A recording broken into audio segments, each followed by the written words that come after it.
أعوذ بالله من الشيطان الرجيم بسم الله الرحمن الرحيم رب اشرح لي صدري ويسر لي أمري واحلل عقدة من لساني يفقهوا قولي۔ हम रसूलुल्लाह सल्लल्लाहु अलैहि वसल्लम की लाइफ के बारे में पढ़ रहे थे। हमने लास्ट टाइम स्टार्ट किया था, वो फर्स्ट सेशन था, उसका ब्रीफ रिकैप दे देती हूँ।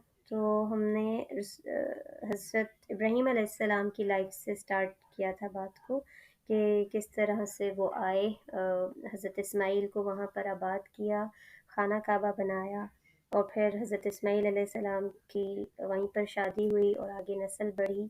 और फिर जो वहाँ पे मुख्तलिफ़ ट्राइब्स थे, उन्होंने किस तरह अपनी पावर्स को एक्सप्लॉइट करना शुरू किया, जिसकी वजह से उन्हें जंग का सामना करना पड़ा लोगों की तरफ से, और फिर वो मक्का से निकाल दिए गए। बनु जुरहम उनका नाम था। और फिर कुसई जो हैं वो रसूलुल्लाह सल्लल्लाहु अलैहि वसल्लम के ग्रेट ग्रेट ग्रैंडफादर थे। उन्होंने वापस दोबारा कुरैश के लोगों को यानी बनी इस्माइल को इकट्ठा किया और मक्का को एक बेहतर रहने की जगह बनाया, पॉलिटिकली भी और इकोनॉमिकली भी। और फिर वहाँ पर उन्होंने बहुत सारे रोल्स थे जो लोगों के डिफ़ाइन किए। जैसे हमने पढ़ा था कि दारुन नदवा एक मीटिंग प्लेस था, वहाँ पे वो लोग मीटिंग्स करते थे, उसको बनाया। डिफरेंट रिस्पॉन्सिबिलिटीज़ को लोगों में बांटा ताकि उनमें आपस में इख्तलाफात ना हो।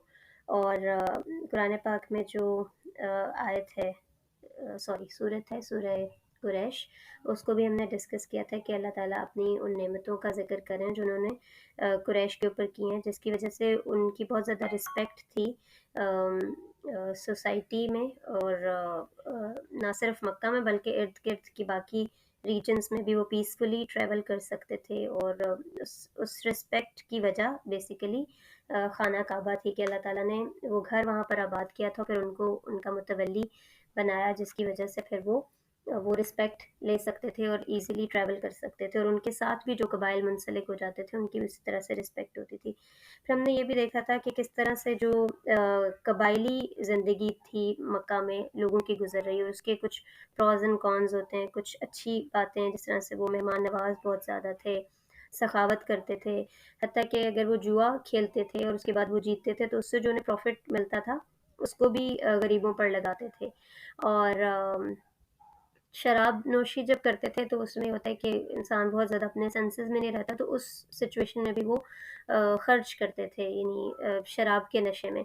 तो उसकी वजह से वो समझते थे कि ये शराब और जुआ जो है वो फ़ायदे की चीज़ है, इसलिए अल्लाह ताला ने कुरान पाक में मेंशन किया है कि इस्मुहुमा अकबर मिन नफ़इहिमा, इन दोनों के जो गुनाह है इनका वो इनके फ़ायदे से ज़्यादा है। यानी वो जुए में भी ये देखते थे फ़ायदा कि हम खर्च करते हैं, और शराब नोशी में भी, तो उसको अल्लाह ताला ने क्लियर किया। हमने ये भी पढ़ा कि कौन-कौन सी बिदअतें या गलत रसूमात जो कि दीन इब्राहीमी में वो शामिल कर चुके थे, जो कि असल दीन का हिस्सा नहीं था, लेकिन वो over the period of time centuries गुज़र चुकी थी, तो वो उनके अंदर मुख्तलिफ़ किस्म की ख़राबियाँ आ चुकी थीं। अब हम स्पेसिफ़िकली इस सेशन में रसूलुल्लाह सल्लल्लाहु अलैहि वसल्लम के बारे में बात करना शुरू करेंगे। ये बैकग्राउंड को बताने का मकसद ये था कि हमें समझ आए कि किस कॉन्टेक्स्ट में कुरान करीम जो है वो बात कर रहा था उनसे, और नबी करीम सल्लल्लाहु अलैहि वसल्लम के लोगों के बीच में उठाए गए थे। तो रसूलुल्लाह सल्लल्लाहु अलैहि वसल्लम का, जैसे मैंने बताया कि ग्रेट ग्रेट ग्रैंडफ़ादर थे कुसई। अगर मैं आपके सामने शजरा नसब पढ़ूँ तो वो है मोहम्मद बिन अब्दुल्ला, यानी अब्दुल्ला उनके वालिद हैं, फिर अब्दुल मुत्तलिब दादा हैं, फिर हाशिम परदादा, फिर उसके बाद अब्द मनाफ, और उसके बाद कुसई है। तो ये वो कुसई थे जो मैंने आपको बताया कि बहुत मेन प्रोमिनेंट रोल है इनका कुरैश को दोबारा से इकट्ठा करने में। और फिर हाशिम भी आप सल्लल्लाहु अलैहि वसल्लम के परदादा हैं, तो उसकी वजह से आपने सुना होगा कि अक्सर रसूल हाशमी कहा जाता है रसूलुल्लाह सल्लल्लाहु अलैहि वसल्लम को, या ये पूरा जो इनका ख़ानदान है उसको भी हाशमी ख़ानदान कहा जाता है। हाशिम भी एक बहुत प्रोमिनेंट लीडर गुजरे हैं।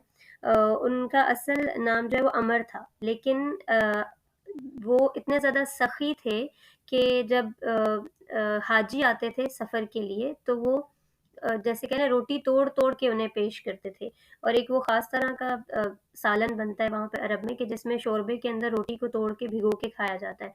तो वो उसको खुद तोड़ते थे लोगों के लिए, यानी going to an extra level कि आप दूसरों को सर्व कर रहे हैं तो वो उस तरीके से करें कि जैसे उन्हें रोटी भी ना तोड़नी पड़े, तो एक सखावत का लेवल था।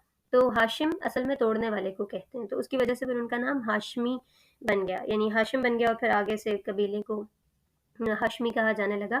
تو عرب میں جو بھی کہہ لیں کہ فینومیناز ہوتے تھے یا مختلف انسیڈنٹس ہوتے تھے، ان سے ناموں کو ایسوسیٹ کر دیا جاتا تھا، اور پھر کہہ لیں کہ وہ یاد رکھنے کے لیے ایک ایزی طریقہ تھا۔ تو اس طریقے سے ناموں علامت کے طور پر جو ہے مختلف نام رکھے جاتے تھے۔ اسی سے آج آپ کو معلوم ہوگا کہ جو حضرت عبد المطلب رسول اللہ صلی اللہ علیہ وسلم کے دادا تھے، ان کا بھی اصل نام عبد المطلب نہیں تھا، ان کا نام شیبہ تھا۔ شیبہ کا مطلب ہوتا ہے بوڑھے، یا وہ جن کے بالوں میں سفیدی آ گئی ہو۔ تو جب وہ پیدا ہوئے تو ان کے بال بہت زیادہ سفید تھے، تو اس کی وجہ سے جس طرح سے یعنی ان کی اپیرنس تھی، تو ان کے اوپر ان کا نام شیبہ رکھ دیا گیا۔ اب وہ پیدا مکہ میں نہیں ہوئے تھے، وہ پیدا ہوئے تھے مدینہ میں۔ تو جب جو اور وہ تھے یعنی کہ تھوڑی سی کمپلیکیٹڈ ہے۔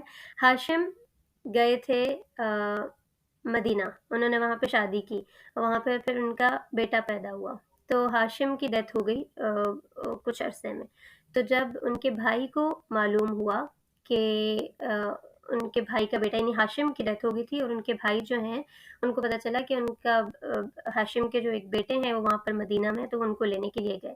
تو وہ جو ہاشم کے بھائی تھے، اصل میں نام ان کا مطلب تھا۔ جب وہ مدینہ سے ان کو واپس لے کر آ رہے تھے شیبہ کو، تو لوگوں نے جب ایک لڑکے کو دیکھا ان کے ساتھ، انہوں نے سمجھا کہ شاید یہ اپنے ساتھ ایک غلام لے کر آ رہے ہیں، تو اس وجہ سے ان کو عبد المطلب کہنا شروع کر دیا، یعنی مطلب کے غلام یا مطلب کا لڑکا کہہ لیں۔ تو بعد میں انہوں نے کلیئر کیا کہ نہیں، یہ میرے بھائی کے بیٹے ہیں، لیکن ایک کہہ لیں کہ وہ جو ایک علامت ایسوسیٹ ہو جاتی ہے، پھر اس کو چینج کرنا تھوڑا مشکل ہو جاتا ہے۔ تو اصل میں نام ان کا شیبہ تھا، لیکن لوگوں نے اس طرح سے کہنا شروع کر دیا عبد المطلب، تو وہ اسی نام سے پھر آگے مشہور ہوئے۔ یا جیسے حضرت خدیجہ کا نام ہے، تو اس میں بھی یہی ہے کہ ایک جو پری میچور بچہ ہوتا ہے اس کو خدیجہ بولتے تھے۔ تو اس طرح سے مختلف علامتی اظہار کے طور پر وہ نام رکھتے تھے۔ حضرت عبد المطلب کا بھی یوں ہی نام پڑا۔ تو خیر اب رسول اللہ صلی اللہ علیہ وسلم کے کہہ لیں کہ جو پیچھے دادا اور پردادا ہیں، ان میں یہ پرومیننٹ نام بہت زیادہ گزرے ہیں۔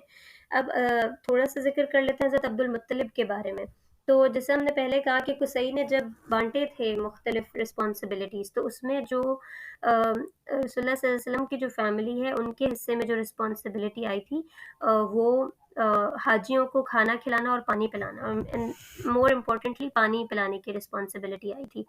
تو اور ہم نے پہلے ڈسکس کیا تھا کہ بنو جرہم جو قبیلہ تھا، جب وہ مکہ سے جا رہا تھا، جب لوگوں نے ان کے اوپر حملہ کیا اس وجہ سے کہ یہ لوگ لوگوں کو ایکسپلائٹ کر رہے ہیں، تو جاتے ہوئے انہوں نے زمزم کا جو کنواں تھا اس کو بند کر دیا تھا، تاکہ کوئی اس کے آثار باقی نہ رہیں اور لوگ بھی اس سے فائدہ نہ اٹھا سکے۔ اور وہ جو اس کی کہہ لیں کہ جیسے ایک راز تھا وہ ان کے پاس تھا، انہوں نے ایک طرح سے چھپا دیا اس کو دوسروں سے۔